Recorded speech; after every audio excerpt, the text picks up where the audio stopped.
Ladies and gentlemen, boys and girls, sifters, rifters and trophy lifters, welcome along to the Joe Spivey YouTube channel where we discuss books and little else, and you join me on Saturday, June the 7th, 2025, which, alongside August the 4th, 1914 and November the 22nd, 1963, will go down without doubt as perhaps the most consequential of dates in European history.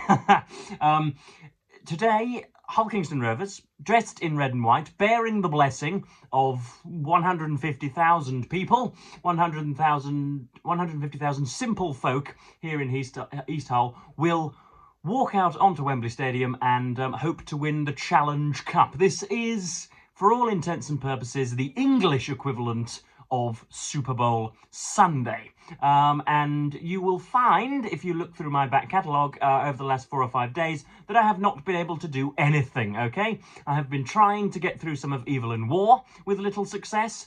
I have been trying to write a novel with very little success. I've been trying to articulate the regional thoughts in a poem with little success. I have been nothing short of useless for about 4 or 5 days now, but we are just 4 hours away from kickoff, 240 of your English minutes until Antlers lock, and as a result I just wanted to do to record and publish a very short video, and also an advisory one as well, because should things go well, we kick off at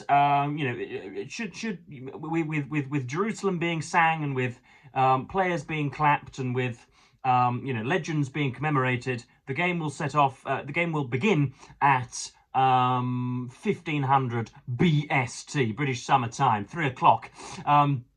And if by maybe 4:30 to 5 it looks as if the Reds are indeed going to triumph, then I will be partaking in alcohol for the first time in over 7 months. And that, of course, means that when we return from my grandmother's, where we will be watching the game, when we return at 8 or 9 p.m, I hope to host another of my rather tendentious live streams. Now, if that sounds like something that you would be interested in, then, of course, queue up with your coupons. So yeah, I just wanted to know, you can obviously watch the game if you're in the United Kingdom on the state broadcaster, BBC One. The build-up begins at 1400 and the game kicks off at 1500. And yeah, if it looks likely that the team in red and white are going to win, then that means that Joseph's cobbles will be warmed and bacchanalian hijinks will ensue, as Randy Ray might say.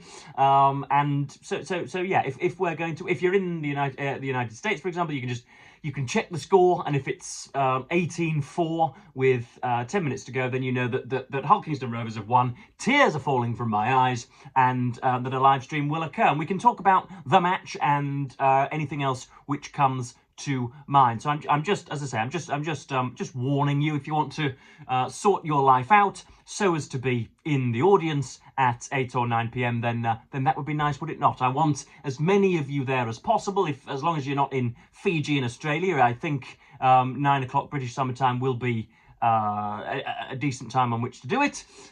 So yeah, what are the chances of Hull KR lifting silverware? Very high. In other words, bookmakers the world over, or bookmakers the nation over, will weep tears of despair if the Warrington Wolves win. I know that the house always wins, but yeah, if a lot of people back the Wire this afternoon and they indeed do it, then they'll be struggling. It's not a coin toss. It is the probability of a 6-sided dice that Warrington will beat us. They have a 1 in 6 chance of winning.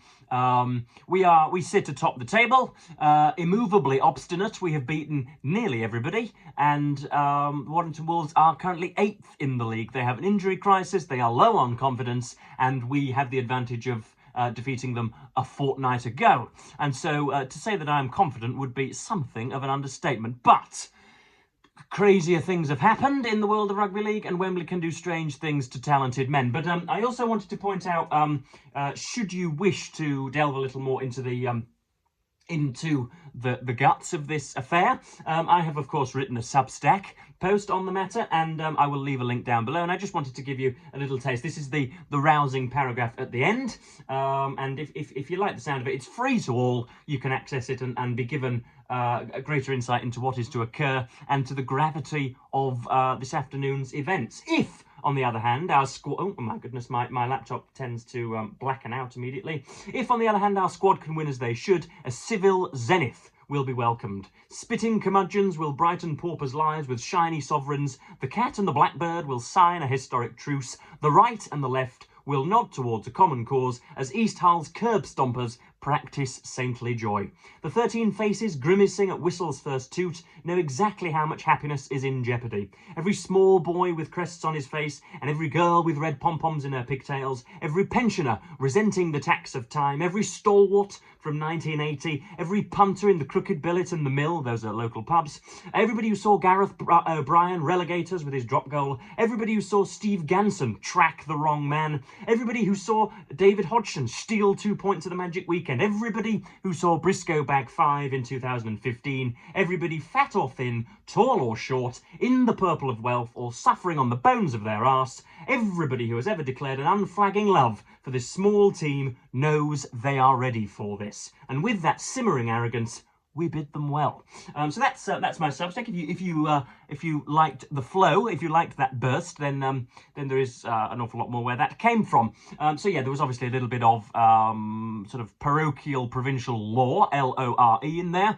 But apart, I try not to get too ruefully specific, and I try to overgeneralize. So yes, as I say, glory will gush from the local rivulets if indeed Hull Kingston Rovers can do it tonight. And I didn't want to go on for too long because I haven't the energy, the endurance, or the ingenuity this morning. I am good for nothing. And so I will probably cap this video at 7 minutes and a promise that tonight, if we win, there will be a live stream at probably, yeah, as I say, 8 or 9 local time, which will be, what, 5 or 6 probably, 4 or 5 in the United States. And if we lose, my entire bloodline will be swinging from a lamppost. And on that very cheering, suicidal note, I will, of course, thank you ever so much for watching and bid you, good booktubers, and indeed bookish people the world over, the fondest of earthly farewells.